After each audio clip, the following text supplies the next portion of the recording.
Heroes, villains and rockers, I'm sure you shall agree with me if I'm to say that there are innate things in life that feel more alive sometimes than sentient beings. And then there are these rare man-made things that feel as alive as an entire nation erupting up in arms.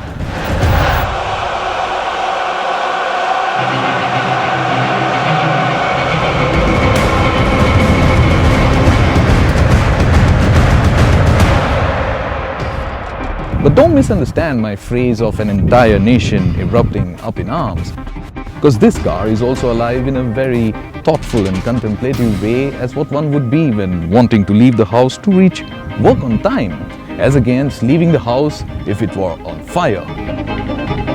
Ladies and gentlemen, the Jaguar XJL, a car that competes with the likes of the Mercedes' Sonderklasse, and a car that will shine through in the face of its biggest competition for the way it drives.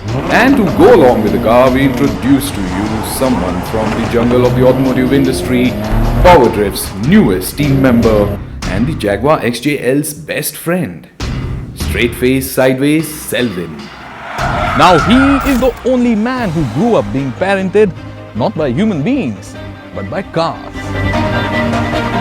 To find out why the Queen of England and the British royalty stays loyal to this brand, I've called him in so that I could treat myself to this backseat comfort, massage and of course opulent music.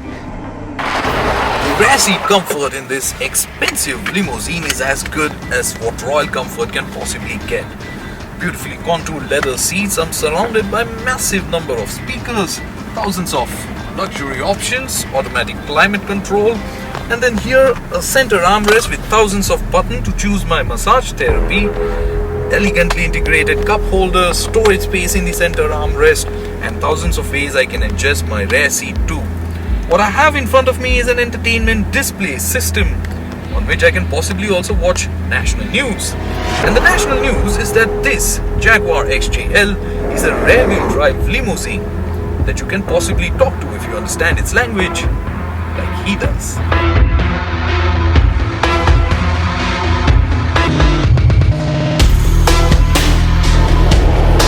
The car goes forth in a forceful, belligerent and determined manner, and every single time he goes on the throttle, well, there is an atomic bomb that he drops inside me that explodes both the inner and the outer worlds of mine simultaneously.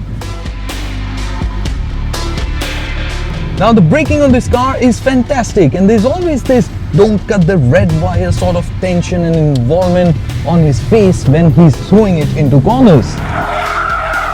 Now the engine, well, this is an 8-speed automatic gearbox mated to a 3-liter twin-turbo engine which sits very relaxed at 1900 to 2000 RPM in its highest gear at about 180 kmph. And the only speed perception that you have inside the cabin is because of the unwanted sounds that start creeping into the cabin. So if you want to keep the unwanted sounds out of the cabin, then you want to be stepping on the gas time and again to hear the beautiful rasp sounding note of the 3-liter twin-turbo engine, perhaps one of the best sounding engines I have heard till now. And if driving the S-Class, the Mercedes Sonderklasse, was more like driving or flying a magic carpet, then driving this is like driving a British fighter jet plane, the Harrier. The Jaguar XJL, it gets a full aluminium body, making it at least 100 kilos lighter than its competition. But you can't just go on and on. I can't go on praising the car incessantly. I have to get away from the magic spell of the Jaguar XJL. And when you do that, the first few faults start occurring to you. The biggest one being that the competition has outgrown the reach of this car. It's an old car, a 2009 car that is expected to be updated soon. The updated car would then perhaps come with better quality of plastics on the inside, more ground clearance, better NVH levels, and things like the chrome-plated plastic grille today could turn into a metal grille. But until that happens, this is just a stylish limousine that you can splurge or blow your money on, but definitely not a value for money proposition. So then at the end of the day, if you still go ahead and buy this one, then you're gonna end up looking like a confident but brash, outrageous and affluent but carefree, a little wasteful of a hedonistic millionaire. And that's not a very bad thing now, is it?